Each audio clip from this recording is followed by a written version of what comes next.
Assalamu alaikum.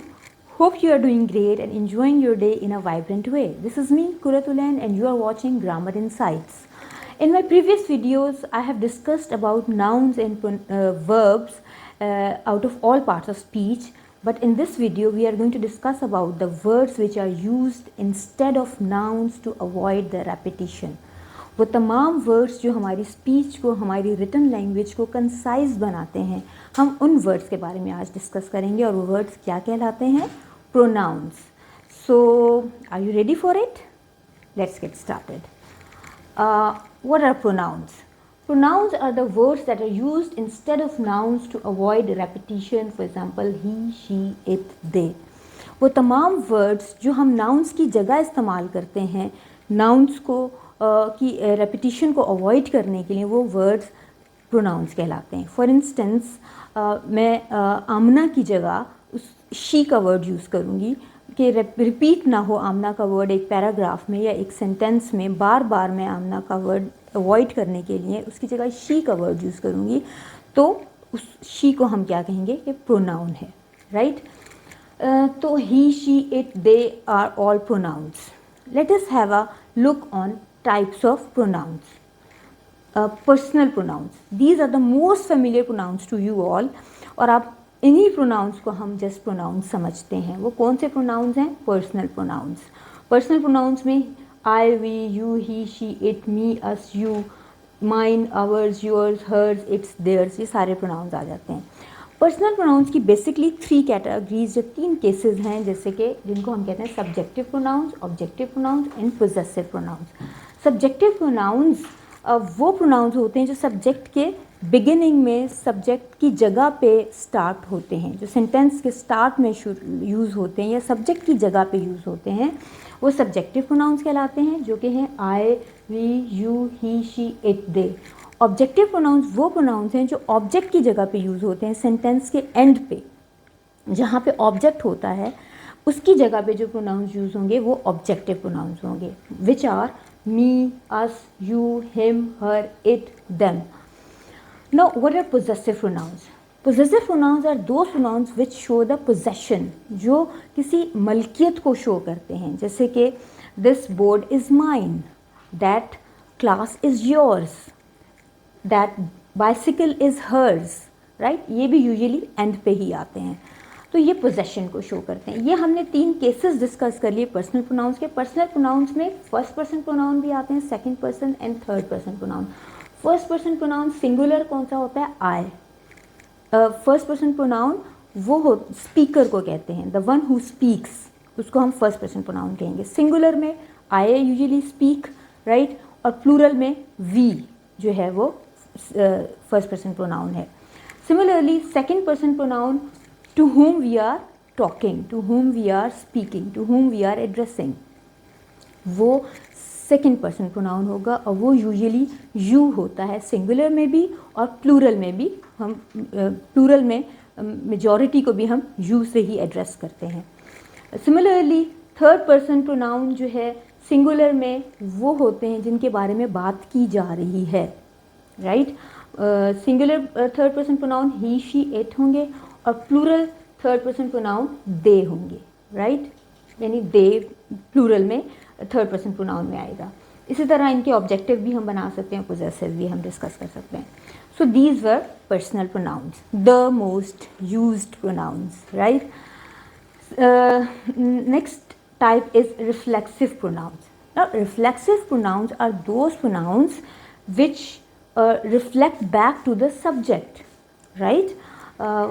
जैसे कि myself, yourself, himself, yourselves, themselves, etc. यानी अगर मैं सेंटेंस में यूज़ करती हूँ I bake the cake myself, तो myself जो है रेफर बैक करेगा सब्जेक्ट को which is I, right? I के लिए हम रिफ्लेक्सिव प्रोनाउन क्या यूज़ करेंगे? myself.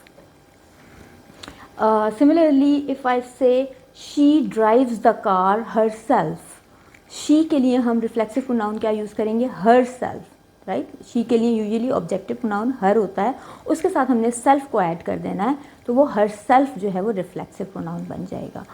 So these are all reflexive pronouns. Plural में हम themselves लगाएंगे, yourselves लगाएंगे, singular में हम self का addition करते हैं pronouns के, personal pronouns के साथ. So these were reflexive pronouns. Look at the third category, which is demonstrative pronouns. Now demonstrative pronouns are those pronouns which are used to demonstrate anything, which are used to point something, right? जैसे कि they are used to show proximity or distant objects. जैसे ये मेरे से proximity को show कर रहा है, ये मेरे करीब है, तो मैं इसको कहूँगी this is board. This is यानी this का वर्ड मैंने यूज़ किया, ये proximity को शो कर रहा है, यानी ये मेरे करीब है, तो मैं इसके लिए this का वर्ड यूज़ करूँगी. That is the window. That मेरे से दूर, वो विंडो मेरे से दूर है, तो मैंने इसके लिए वर्ड यूज़ किया that, right? सिंगुलर के लिए हम this यूज़ करते हैं और प्लूरल के लिए हम करीब की चीज़ों के लिए these यूज़ करते हैं. For instance these words are used for explaining pronouns, right? तो these प्लूरल के लिए यूज़ होगा और नज़दीक की चीज़ों के लिए यूज़ होगा. दोज प्लूरल के लिए यूज़ होगा लेकिन दूर की चीज़ों के लिए यूज़ होगा. So these were the demonstrative pronouns which are used at the beginning और at the place of the noun और at the place of the subject. So look at the fourth type, which is interrogative pronouns. Now, what are interrogative pronouns? They are the pronouns which are used to ask questions. For example, who, whom, whose, which and what. These 4 or 5 are interrogative pronouns. जिसमें से एक example मैंने लिखी है, which is your favorite subject. Which जो है वो interrogative pronoun है, which is used in the beginning, और ये क्वेश्चन को शो कर रहा है. ये क्वेश्चन सेंटेंस है जिसमें कुछ पूछा जा रहा है, राइट? तो ये तमाम वर्ड जो हैं इंट्रोगेटिव प्रोनाउंस होंगे, whose, whom, whose, which and what. Look at the fifth type, which is relative pronouns. A pronoun which is used to introduce a relative clause. For example, which, whom, whose, who and that. अब आप कहेंगे कि they are more less the same. Relative pronouns और interrogative pronouns are same, क्योंकि उसमें भी who, हुम use हुआ है, इसमें भी हु, हुम, विच तीनों यूज़ हुए हैं, तो इनकी प्लेसमेंट डिफरेंट है, राइट? इंट्रोगेटिव प्रोनाउंस क्योंकि इंटेरोगेशन के लिए यूज़ होते हैं, इंट्रोगेशन के लिए यूज़ होते हैं, तो हम इनको इनिशियली यूज़ करते हैं, शुरू में यूज़ करते हैं. जबकि रिलेटिव प्रोनाउंस जो हैं वो सेकेंड क्लॉज से पहले यूज़ होंगे. क्लॉज को हम आगे की वीडियोज़ में मैं इंशाल्लाह आपके लिए एक्सप्लेन करूँगी. लेकिन clause basically is a shortest sentence, right, जिसमें एक सब्जेक्ट भी होता है और वर्ब भी होता है. तो इसमें सेकंड क्लॉज क्या थी जो मैंने एग्जांपल लिखी हुई है, I like the student who page full attention. Second clause थी इसमें हु पेज फुल अटेंशन. ये हु से स्टार्ट होता है. हु इज़ रिलेटिव प्रोनाउन, यानी relative pronouns middle of the sentence में आएंगे, सेकंड क्लॉज से पहले आएंगे, जबकि इंट्रोगेटिव प्रोनाउंस बिल्कुल स्टार्ट में आएंगे. So this is the basic difference between the two. Sixth category है indefinite pronouns की. Now indefinite pronouns are those pronouns, as the name suggests, indefinite, which are indefinite, which are not well defined.